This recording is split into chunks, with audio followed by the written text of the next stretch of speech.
Danny Alvarez in Houston, Texas, here with the unified super featherweight champ of the world, Shakur Stevenson. Champ, how are you? Shit, I'm Gucci. Another day in camp. We about 5 weeks out now. How you feeling? I feel sharp. I feel ready to go. Saw you sparring. You look good in there. Obviously, Robson Conceicao gave Valdez a tough fight. You know, before you fought Valdez, a lot of people, you know, are basing that performance for your fight. You know, they feel that he's going to bring that pressure, you know, similar to what Valdez attempted to do. Do you believe that he'll come forward come September 23rd? I mean, he can do whatever he wants. It don't really matter what he do. If he decide to sit back and box, if he decide to press the action and try to make it more of a fight, it all matters on what I do at the end of the day. At the end of the day, he got to realize he's going in there against Shakur Stevenson, so he better come up with 100 different game plans in his head. But he facing the best, so he got a lot to deal with, so it don't matter how he fight. Now, you taking it home for the first time. How exciting is that for you? It's really exciting. I can't wait to fight in front of all my Jersey fans, my family, my friends, everybody that's coming and showing up and showing all the support. I can't wait to see them and put on the show for them. I'm ready to handle business and do what I always do. A lot of people feel that homecoming fights bring more pressure. You know, people hitting you up for tickets, you know, people trying to, you know, get passes, whatever the case may be. Coming home as unified champ, do you expect any of that pressure, any of that added weight on your shoulders? Nah, because none of that is my concern at the end of the day. I'm only focused on the fight. I'm one of them fighters. I know how to lock in and tune all the noise out, and I know how to not really worry about what everybody else got going. If you really think about it, I know they say it's supposed to be more, but if you really think about it, all my fights I got people that want tickets and want passes, and that's every fight, so it ain't gonna be no different. It's gonna be 100 people that want tickets and passes. They gonna have to talk to somebody on my team at the end of the day. They ain't gonna go straight through me, because at the end of the day, I'm focused on handling business. Now, champ, I'm gonna say congratulations. If I'm not mistaken, you made your debut, music video debut, with Quavo, obviously. How was that experience like for you? How did that opportunity even come about? It really came from me, you know. I've been kind of business savvy lately. Like, I've been coming up with things myself, and you know, I feel like a lot of things, if you think about it and put a thought in your brain, you can make it come true. So I end up hitting Quavo up in the DMs, and you know, he real cool with me. And, shout out to Quavo, he a real stand-up dude. But I hit him up in the DMs, and he ended up replying, and I told him to put me in a music video, and he was like, "Done, champ." And probably like a week later, he ended up hitting me and telling me, "I got this music video for you. Pull up, come to Atlanta, and Gucci Man gonna be in it, and all this." And we pulled up. We did our thing. You got to meet WAP. Yeah, I met Gucci Man. How was that? Well, it was cool. I mean, you know, at the end of the day, I ain't one of those dudes that's like, you know, super starstruck person. I've been in this business and industry for a long time, so it's like. No, I meant more like from the business aspect. Obviously, he's been very. Really get to, okay. You feel me? I said what up, but got you. You know, I ain't about to make a whole conversation unless it's like it come to that. Right.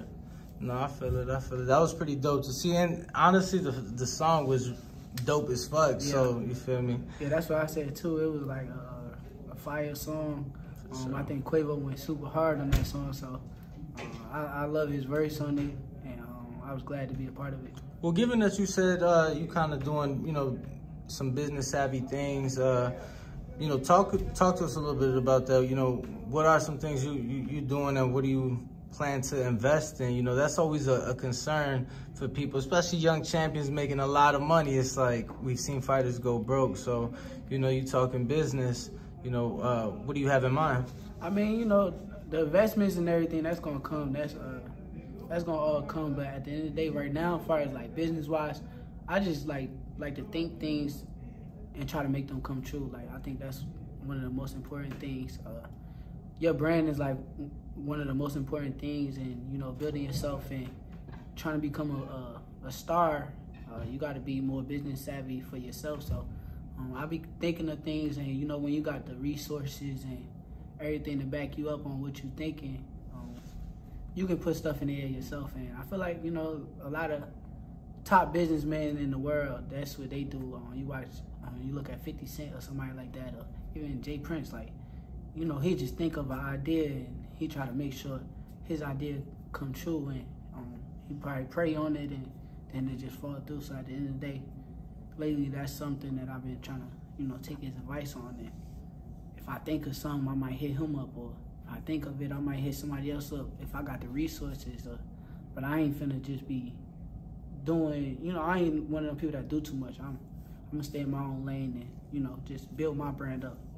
No, definitely looking forward to it, champ. This is the first camp in, man, a couple years that you didn't have it in Vegas. You're here in Houston. How's that been for you? Obviously, I know you live here, so you train here in between fights, but holding camp here, what has that been like for you? I mean, it's been good. I mean, at the end of the day, when you can fight, you can fight. I don't care who you is. So you could do a training camp anywhere. I could do it in Philly, Jersey, Houston, anywhere that I feel like doing a camp, I could do it. I just got to stay focused at the end of the day. And I'm one of the people I know how to lock in and separate myself. I ain't one of the people I like to be around my family. I like to get away from them and just focus strictly on my goals and what's in front of me. So I feel like you could do a camp anywhere if you're a bad motherfucker. Look at Boots. Boots live and stay in Philly, and he do his training camps right in Philly. So as long as you got the discipline to focus, I feel like you could do it. I was really asking, especially, you know, being a father, and, you know, I know when you go to camp to Vegas, obviously you're leaving your daughter, you're leaving your family behind. Has it been, I guess, maybe a bit more relaxing for you to know that you're coming home after a long day in the gym to your daughter? Nah, I don't come home after a long day in the gym to my daughter. I'm staying at like a separate place. Oh, okay. I kind of got a camp house. Okay. For this camp, so I'm not around my family. I'm not with my shorty. I'm not with my daughter. None of that. So okay. Still the same hunger. Yeah, still locked in. It's still locked in. Still locked in. Champ, last time we spoke when I was here last month, you said this was the last fight. I'm pretty sure you like top rank. I hope you listen. Like, this is the last fight. I'm fighting at 130. That's not for another belt. Basically, another unification. Do you still feel that way, or is there somehow a fight that entices you to take at 130 after Conceicao? It's all depending on the weight cut at the end of the day. I done amazing things at 130 pounds already. My last 2 fights, to be specific, I done put on shows, and I done did a lot at the weight. So if I struggle with this weight cut and it be hard on me, I think that I'm going up to 135 and tell them boys get ready. So I think it's all up in the air off of how I feel this camp. Who specifically at 35? You feel me? I ain't gonna say no names. I want the top guys. I don't want to sit back and cherry pick or be with fight no fighters that's not the top level guys. So I'm ready to get in there and fight. I don't care who it is.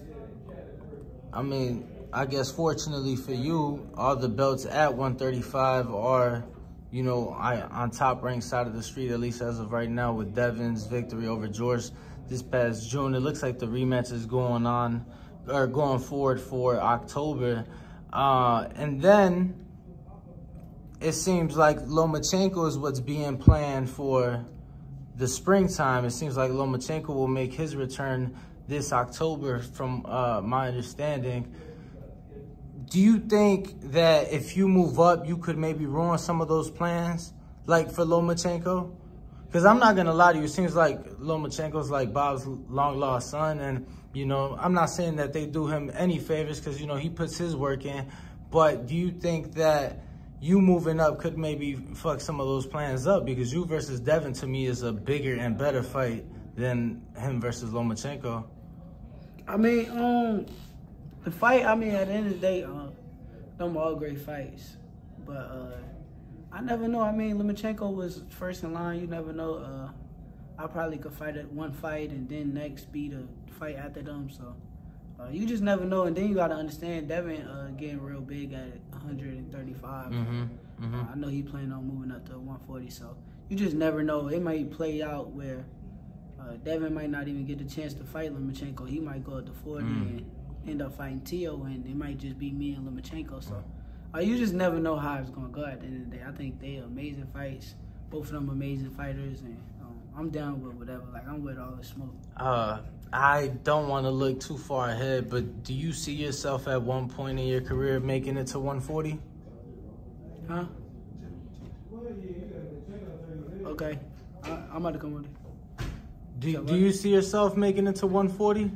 Yeah, I see myself going up in weight. I feel like I said, I'm so skillful where I feel like I'm gonna be able to go up to 147, 154. I done been in there with these big guys before, so it's like I think my skill is gonna be able to carry me up in weight. And I know it's different with 8-ounce gloves, but when you can fight, you can fight. I spoke to Regis Prograis this morning, and he wasn't impressed with Teofimo and Ryan's performances at 140, basically saying that, you know, they did what they did, but against the top guys, they ain't going to be able to have success. He says he feels like only yourself and Devin, out of the smaller guys, can move up to 40 and have success. You feel that Devin might be outgrowing 35. Do you think that fight maybe takes place at 40 then, down the line? Yeah, it might take place at 140. The thing is, like I said, with me and Devin, throughout our careers, like in the amateurs, we always like one weight apart. Like, we never ended up at the same weight. It's like whenever I'm at when we was amateurs, I used to be like 114, he'd be 119.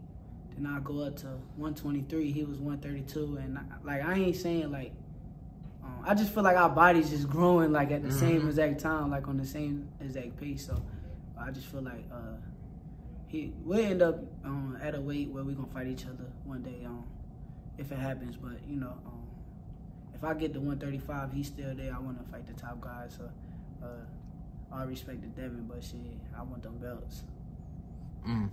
Champ, I got to ask. And I agree with him on his assessment about Teo and Ryan. I seen a lot of mistakes Teo was making. I feel like he kept making the same mistake, and he don't know how to correct his mistake, but he's a good fighter. Do you think he does become champion at 40? I think he can with the right fights, but I just think that I think he got to correct some of the mistakes that he's making. Like, I feel like he's a special fighter, hell of a fighter. I don't take nothing away from him. He got great reflexes. He's real sharp. But I see a mistake that he always make, still to this day. Even when he try to correct it, he go right back to his little mistake that he keep making. What did you make of Ryan's performance at 140 against Fortuna? I ain't even really much watch it. I can't really give you an answer on that because I didn't really see Ryan fight. Champ, this weekend, huge fight, AJ Usyk 2. Oh, they fight this weekend? Yes, this weekend. Just want your thoughts on the fight. I'm going to go with Usyk. I think that AJ going to have to show me he got hard. I ain't going to lie. I don't feel like he showed hard. I mean, he super big. I don't know why he didn't use his weight, his size, and try to bully Usyk. He tried to make it a chess match, and clearly he wasn't going to win at his chess match when you was going into the fight. Clearly Usyk is more so a better chess player. So only way he win that fight is if he bully him. If he going in to fight, he be a dog. I think that's what Robert Garcia at least plans to bring out of him come fight night. Just want your thoughts. Fight for you though. That's very true. You gotta fight for yourself. I don't care what they teach you in the gym, what they tell you in the gym. It's all gonna come down to you and what you feeling that day. Last few for me. Want your thoughts? The ladies, September 10th, Clarissa and Savannah, and obviously Alicia versus Michaela. I'm sorry, Alicia versus Michaela.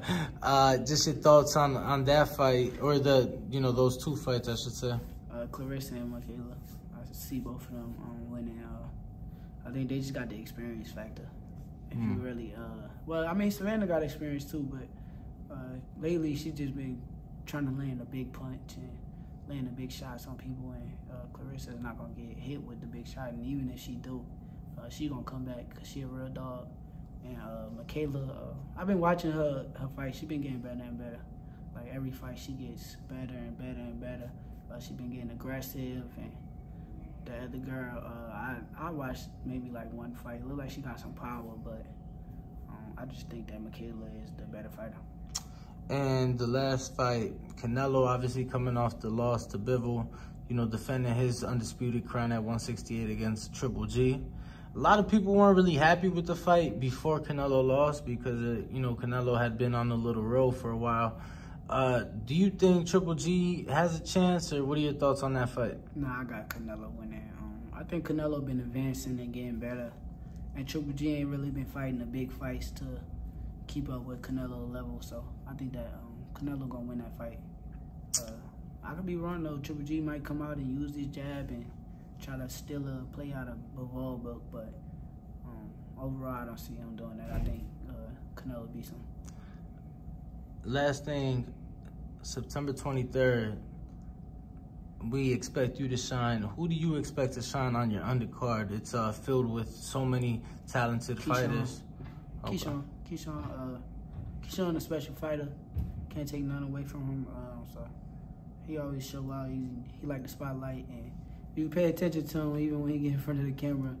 He enjoy being in front of the camera and the spotlight. So I think he's gonna shine. You know, it's a big card. A lot of eyes gonna be on me, but he's gonna be fighting right before me, and I see him being that other fight that turned everybody else up. Well, champ, thank you very much for your time. September 23rd, ESPN, Newark, New Jersey. Can't wait, champ. Thank you. What up, YouTube family? Don't forget to hit that like button. Subscribe to the YouTube channel. Help us get to that 1 million subscribers. We're on the road to 1 million. And obviously, we have other great content on our Patreon channel. So since this video is over, head on over to our Patreon and check out all the exclusive content or right here on our YouTube members.